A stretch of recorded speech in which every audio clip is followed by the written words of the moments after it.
अध्यात्म विज्ञान कोई धर्म या संप्रदाय नहीं है, ये स्पिरिचुअल साइंस है जो कुदरत के कानून पर आधारित है। ये विज्ञान पूरे ब्रह्मांड के सभी रहस्यों को उजागर करता है और जीवन के सभी पहलुओं को समझने के लिए एक नई दृष्टि देता है। इसी को आर्ट ऑफ विजन कहते हैं, दुनिया को देखने की एक नई दृष्टि, जो अध्यात्म विज्ञानी परम पूज्य स्वामी श्री कमलेशानंद जी के निर्देशन में सनातन सत्य का अनुसंधान कर हमारे जीवन को प्रकाशित करे। जय सच्चिदानंद। आज दुनिया चाले दिवस रात उनाळो શિયાળો ચોમાસું ભરતી હો બધું ઓટોમેટિક ચાલે અને મનુષ્યને પણ પોતાના કરેલા કર્મનું ફળ પણ કુદરત આપે છે। કુદરતના કાનૂન પ્રમાણે કોણ કાનૂન? કુદરત કે જે કાનૂન બધાને સરખો લાગુ પડે કે જુદો જુદો? બધાને સરખો અને એના આધારે કર્મના ફળ મળે છે। સમજાય છે બધાને? હું જે વારંવાર કુદરત શબ્દ બોલું છું તે શું છે? કુદરતનું કાનૂન બોલું છું તે શું છે? અને કુદરતની રચના શું છે? આ ત્રણ વસ્તુ સમજાવું છું। કુદરત એટલે 6 સનાતન તત્વો, 6 ઇટરનલ એલિમેન્ટ્સ। સનાતન એટલે જેનું બિગિનિંગ અને એન્ડ ના હોય એને સનાતન સનાતન કહેવાય। તત્વ એલિમેન્ટ્સ એ 6 તત્વોનું એક નામ કુદરત। એ 6 તત્વોથી આ દુનિયા બની છે। 6 તત્વોથી મન વચન કાયા બન્યા છે અને 6 તત્વોથી દુનિયા ચાલે છે। પણ એ તત્વો કાયા બન્યા છે કેવા છે? સનાતન, એટલે એને એલિમેન્ટ્સ કહેવાય, નહીં તો અવસ્થા કહેવાય। અવસ્થા ટેમ્પરરી હોય, તત્વ પરમેનન્ટ। આ શરીરની અવસ્થા કહેવાય, આત્માને શું કહેવાય? તત્વ। સમજી ગયા? એવા 6 તત્વ છે, એનાથી દુનિયા બની છે ને 6 તત્વથી શરીર બન્યું છે। પિંડેશો બ્રહ્માંડે અને બ્રહ્માંડેશો પિંડ। બ્રહ્માંડ અને પિંડમાં તત્વ રૂપે કોઈ તફાવત નથી। એ કયા 6 તત્વો એ હું સમજાવું છું। પહેલું તત્વ ચેતન તત્વ, જેને આપણે આત્મા કહીએ છીએ। શું કહીએ છીએ? આત્મા। બીજું તત્વ જળ તત્વ, જેનાથી અવસ્થાઓ બને છે અને આ શરીર પણ બનેલું છે। ખ્યાલ આવ્યો? જળ તત્વની અવસ્થા, અવસ્થા વિનાશી અને તત્વ અવિનાશી। સમજી ગયા કે ના સમજ્યા? તમે પરમાણુ શબ્દ, મોલેક્યુલર શબ્દ સાંભળ્યો છે કે નથી સાંભળ્યો? ખ્યાલ આવ્યો? પરમાણુ તત્વને જળ તત્વ કહેવાય અને પરમાણુની અવસ્થા હોય એને આ સાધન કહેવાય। આ શરીર પણ અનંત પરમાણુઓથી બન્યું છે। પરમાણુ પરમેનન્ટ, શરીર ટેમ્પરરી। સમજી ગયા કે ના સમજ્યા?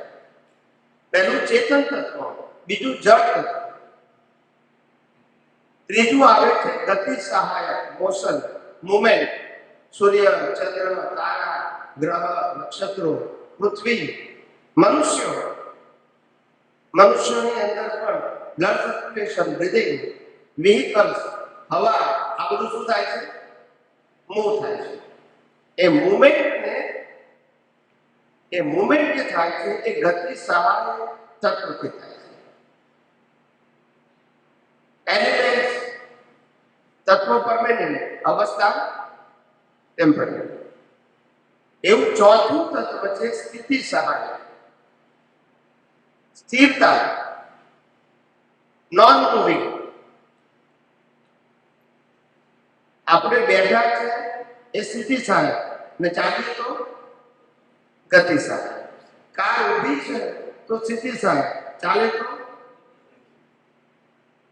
કાર રોડ ઉપર ચાલે તો રોડને ગતિ સહાયક કહેવાય કે સ્થિતિ સહાયક? રોડને શું કહેવાય? સ્થિતિશાળ. અને કારણે આપણા બોડીની અંદર જે ઓર્ગન છે એને શું કહેવાય? ગતિ કે સ્થિતિ? સ્થિતિ. અને બ્લડ સર્ક્યુલેશન ને, બ્રીધિંગ ને, એટલે ગતિ ને સ્થિતિ બંને તત્વો એકબીજાના પૂરક છે. કેવા છે? Correlated elements. સમજી ગયા? પાંચમું તત્વ છે સમય તત્વ, ટાઈમ. સમય તત્વ પરમેનન્ટ છે, અવસ્થામાં સહાયક થાય છે. એક સમયે એક વ્યક્તિ જન્મે તો બીજો મરે છે. એક સમયે એકને દુઃખ હોય તો બીજાને સુખ હોય. સમજાય છે? પણ બધામાં સમય તત્વ કોમન હોય. બધાની લાઈફમાં સમય તત્વ કોમન હોય. આ દુનિયા પણ સમય તત્વથી ચાલે છે. દિવસ રાત, ઠંડી ગરમી, વરસાદ, ઉનાળો શિયાળો ચોમાસું, પૂનમ અમાસ, ભરતીઓ, આ બધું સમય તત્વ છે. સૂર્યગ્રહણ ચંદ્રગ્રહણ ક્યારે થશે? ફિક્સ. યસ કે નો? ખ્યાલ આવી સિસ્ટમ છે. એટલે પાંચમું તત્વ સમય તત્વ અને છઠ્ઠું તત્વ સ્પેસ, જેમાં આ બધી એક્ટિવિટીઝ થાય છે. આપણા બોડીમાં સ્પેસ ખરી કે નહીં? બોલો, બધા વિચારે કે ખરી કે નહીં? ને સ્પેસ ના હોય તો હવા પાણી ખોરાક લેવાય, લોહી ચાલે. પણ એના માટે વિચાર કરવો પડે. કેટલા બધા બુદ્ધિશાળી છે કે અંદર સ્પેસ છે, એના માટે વિચાર કરવો પડે. સમજાય છે? એટલે આ દુનિયા 6 તત્વોથી બની છે, 6 ઇટરનલ એલિમેન્ટ. આ બોડી પણ 6 તત્વોની બની છે. અંદર ચેતન તત્વ છે, જળ તત્વ છે, ગતિ સહાયક છે, સ્થિતિ સહાયક છે, ટાઈમ છે અને સ્પેસ છે. યસ કે નો? પિંડેશો બ્રહ્માંડ અને બ્રહ્માંડેશો પિંડ. આ પિંડ અને બ્રહ્માંડ તત્વ દ્રષ્ટિએ કોઈ ફેર નથી. સમજાય? કે આખી આ દુનિયા 6 તત્વથી બની છે અને 6 તત્વથી જ ચાલે છે. એમાં વ્યક્તિગત લાઈફ પણ આપણા બધાની આવી. એ 6 તત્વો કામ કઈ રીતે કરે? તો કે 6 તત્વો જે છે એ કુદરતના કાનૂન પ્રમાણે પૂનમ ક્યારે કરવી, અમાસ ક્યારે કરવી, ફિક્સ કે રેન્ડમ છે? ફિક્સ છે કે રેન્ડમ છે? સમજાય છે? સવાર, બપોર, સાંજ, રાત તે ફિક્સ છે કે રેન્ડમ છે? ઉનાળો શિયાળો ચોમાસું થાય છે. દરિયામાં ભરતીઓ આવે છે ને, પૂનમે ભરતી અને અમાસે સૂર્યગ્રહણ ચંદ્રગ્રહણ થાય છે ને, એ ફિક્સ છે કે રેન્ડમ છે? સમજાય છે? આવી રીતે આ અને આપણને જે કર્મના ફળ મળે છે એ પણ કુદરતનો કાનૂન. આ બધું કુદરતનું કાનૂન ચાલે છે. આ પણ આ એક કૃત્ય છે, જે મેં તમને પહેલા સમજાવી દીધું. સમજાય છે? એટલે આ શરીરનું સંચાલન પણ કુદરતના કાનૂનથી ચાલે છે. કાલે શું થવાનું છે આપણને નથી ખબર, પણ કુદરતને ખબર છે. તે કાલે શું થવાનું છે, કાલે કેવા સંજોગો આવવાના છે, કુદરતને ખબર છે. સંજોગો એને આપવાના છે, ભોગવવાના આપણે છે. સમજાય? એટલે જેવા કર્મ કરશો એવા કુદરત સંજોગો આપે છે. જન્મતાથી મોત સુધી બધા સંજોગો કોણ આપે છે? કુદરત. કોઈ જગ્યાએ આપણી ચોઈસ નથી. છે ચોઈસ? છે ચોઈસ આપણી પાસે કે કાલે કેમ જીવવું? દરેક માણસ પોતપોતાના પ્રયત્ન તો કરે. જેમ રામે પ્રયત્ન કર્યો તો રાવણને સમજાવવામાં ફેલ ગયા.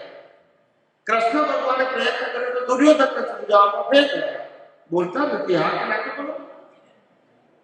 અને મહાવીર સ્વામી ગોસાકરને સમજાવવામાં ફેલ ગયા. એટલે પ્રયત્ન તો બધા કર્યો, પણ જે કર્મ ભોગવવાનું છે ભોગવવું પણ પ્રયત્ન કરવાનો તમારો અધિકાર છે. ના પાડતા પણ રિઝલ્ટ તો તે જ આવશે કે જે તમે કરવા કર્યું છે. યસ કે નો? જન્મ, જીવન, મૃત્યુ એ બધું જ કર્મ ફળ છે. એમાં તમારી પાસે ચોઈસ. જન્મ તારે મા બાપ પણ તમારે નક્કી નહીં કરવાના, જીવનમાં સુખ દુઃખના ભોગવટાના સંજોગો પણ નક્કી નહીં કરવાના, અને છેલ્લે મરવાનું પણ તમારે નક્કી, બધું ફિક્સ. કયા આધારે ફિક્સ કર્યું છે? ગયા અવતારના કર્મના. જેવા કર્મ એવું ફળ. સમજી ગયા? મેં પહેલી વાત કરી, જીવ માત્ર સુખને ખોળે છે, પણ સુખ બહાર નથી, સુખ અંદર છે. આ પહેલી વાત કરી. બીજી વાત કરી કે આત્મા છે કે નહીં, એની પણ વાત કરી. બરાબર છે કે આત્મા છે માટે કર્મ છે, કર્મ ફળ છે, ભોગવટો છે, જીવન છે, જન્મ મરણ છે, અનુભૂતિ છે. આત્મા ના હોય તો કશું હોય.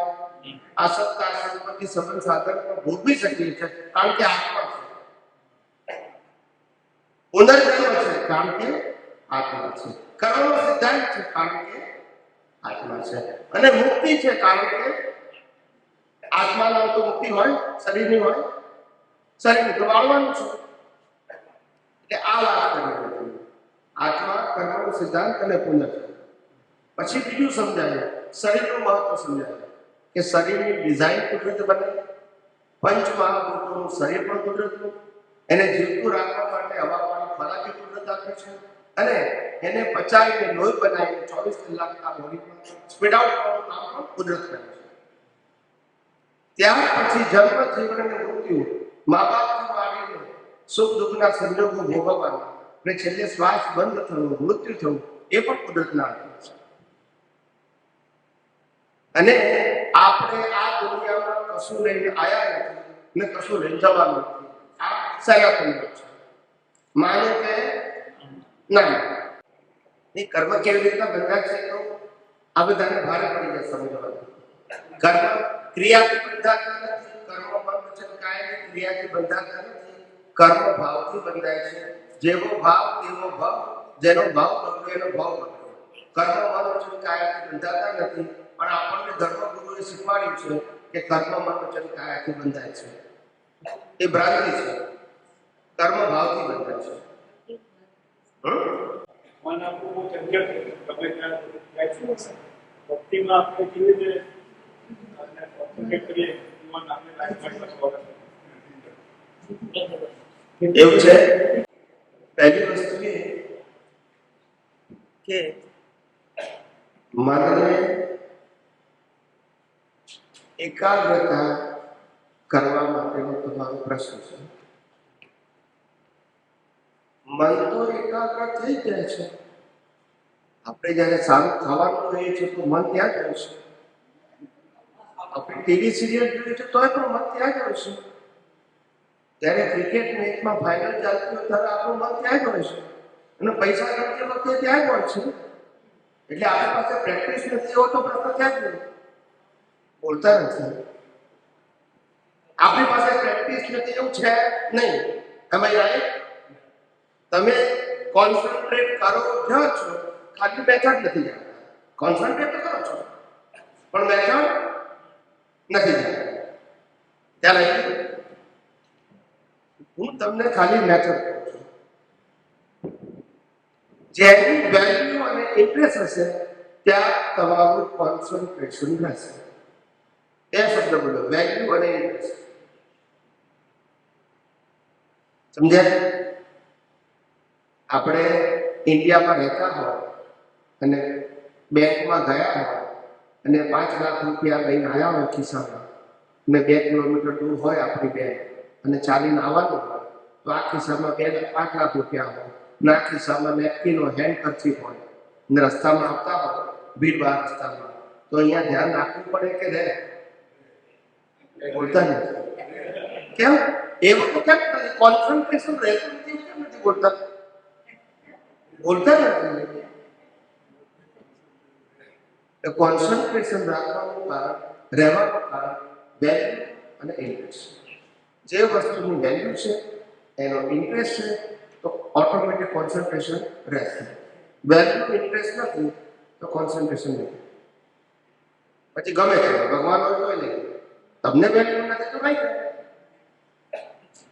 મારા કહીએ તો આપણા જીવનમાં જે પ્રોબ્લેમ છે મારાના જગ્યાએ બધા પ્રોબ્લેમ સિસ્ટમ આવી.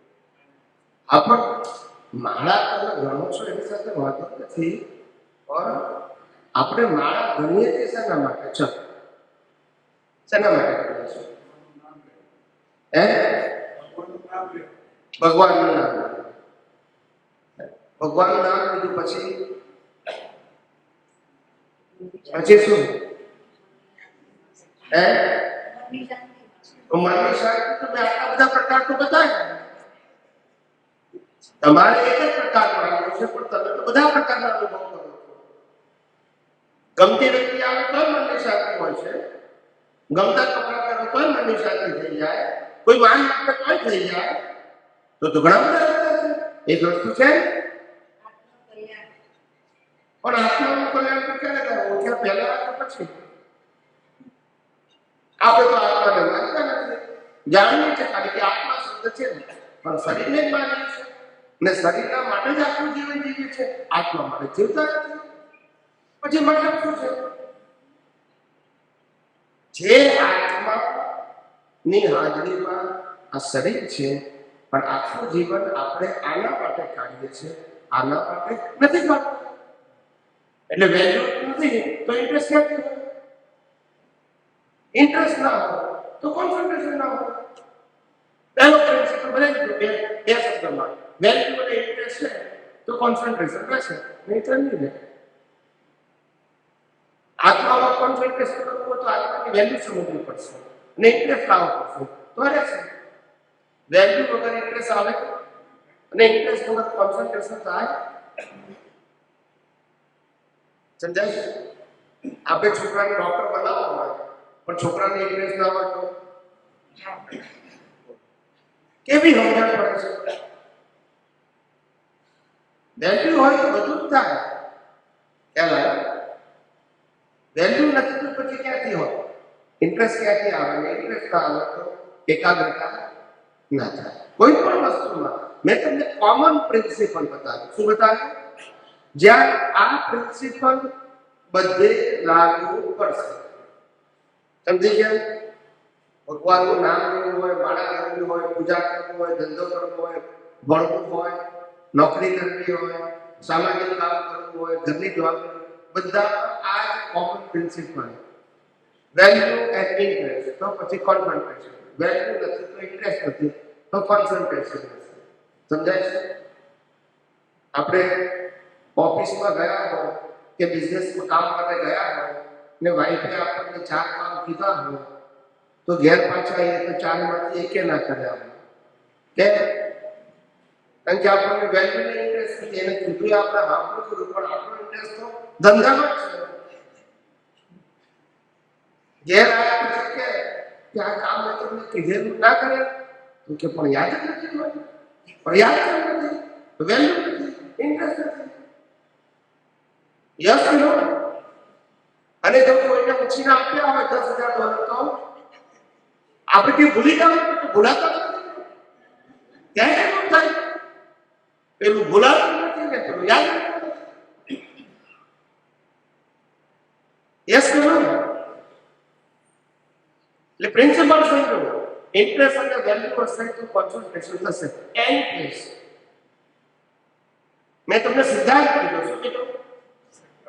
જે બધે લાગુ પડશે.